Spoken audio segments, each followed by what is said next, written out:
in its class, which means it may not consider itself in the same class as my little Pentax Q here, which is, in fact, the world's smallest interchangeable lens digital camera thingamabob.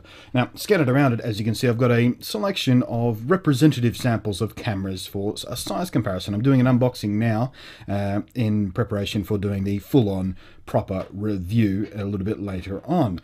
And yeah, I know unboxings are a little bit sort of naff, but I've been finding I kind of like doing them when I get a product like this in for review, because it gives you guys an opportunity to ask questions and ask me for things specifically to look at in my review. It helps me sort of understand what you guys want looked at in the reviews, and that's why sort of I keep doing these unboxings. It helps informs the direction of my reviews somewhat, which is handy. But just quickly, what I've got here is my Olympus EP3, which is my standard. Soon it's about ready to be replaced, this guy. It's getting a bit long on the tooth. I really want a replacement for him, but I haven't quite settled on something yet. But still very good Micro Four Thirds camera, and pretty average size for a Micro Four Thirds camera. This is a representative sample of that. Of course, my Pentax Q, the smallest interchangeable lens digital camera out there. There's the Sony RX100, which is some of the best pocketable camera you can spend your money on these days. It is a truly superb bit of kit. I haven't been able to get a Mark II yet, I'm afraid, but they're about the same size, so for the purposes of this, it will serve just fine.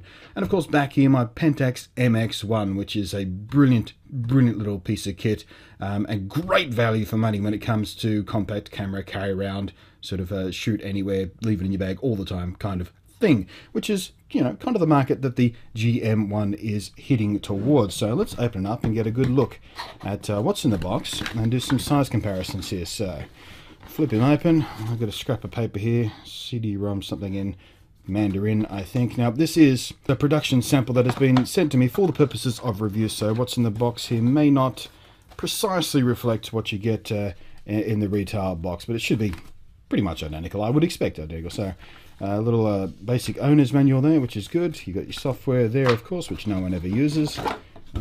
Tray with nothing else in it. Let's go this pocket first. So we have the charger, pretty standard.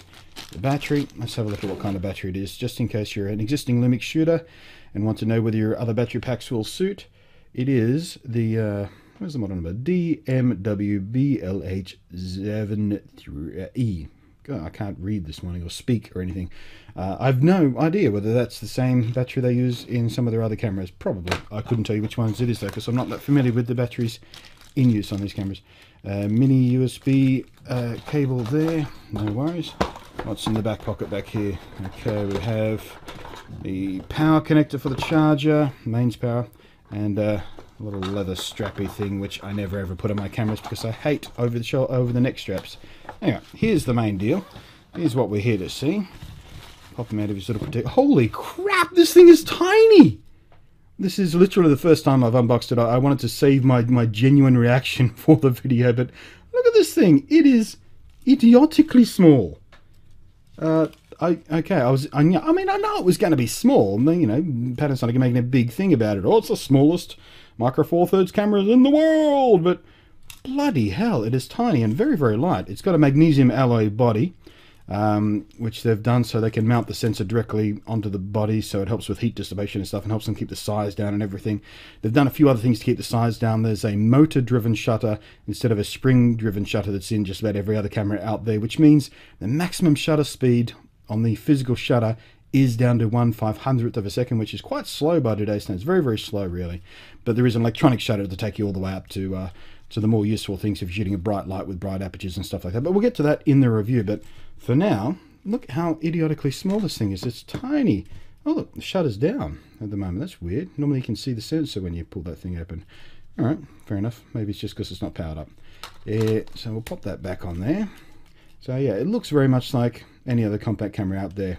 Mode dial, or focusing modes, on, off, shutter button, blah. We'll look at all that in more detail in the review, but let's get some size comparisons going. Now first, representative of the Micro Four Thirds world. So much smaller in every dimension. It is significantly tinier. And this isn't a perfectly fair comparison if you take the lens into account, because this is a prime 45mm lens. This is the brand new lens they've released for this camera to keep the size down. It's a 12-32, but it is quite small. It's a f3.5. Where's the listing for it? It's on the front here. Yeah, f3.5 to 5.6. So pretty stock standard speed for a kit lens. Quite slow by today's standards, really. But as you can see, it extends out when in use and folds away when not in use, to try and keep the size down as compact as possible, to keep this thing as pocketable as possible. So there we go. Next up, MX1. It's a beast compared to the MX1. I mean, the MX1 isn't the particularly tiniest point and shoot around there, but yeah, it's ridiculous. How about the Sony? Well, look at that. It's smaller than the Sony, which is a fixed lens, or it's built-in zoom lens, but non-interchangeable lens camera, and they've somehow managed to make the damn thing smaller. It's about the same width, a little bit shorter, about the same thickness. The Mark II will be slightly thicker because that's got the tilty screen on the back as well, so that's friggin' incredible. All right, now, Pentax. No, it's bigger than the Pentax, so it is not the world's smallest interchangeable lens digital camera. It's just not. That asterisk is there for a reason, obviously, because it's not smaller than the Pentax. Maybe it means the smallest out of all the Micro Four Thirds, or the smallest out of everything with a sensor bigger than this, because this sensor is significantly smaller than what's in Micro Four Thirds. But when you put them, I think I might want to shoot them head to head. I'm going to try and get a hold of the new Pentax, the Pentax Q7, which I've been waiting on, because that's got a slightly larger sensor. It's actually the same size sensor that's in the MX1, as a matter of fact. And I'm going to put the two smallest interchangeable lens cameras against one another, because I've got a feeling that this kit lens will not quite measure up to the surprisingly good kit lens from the Pentax.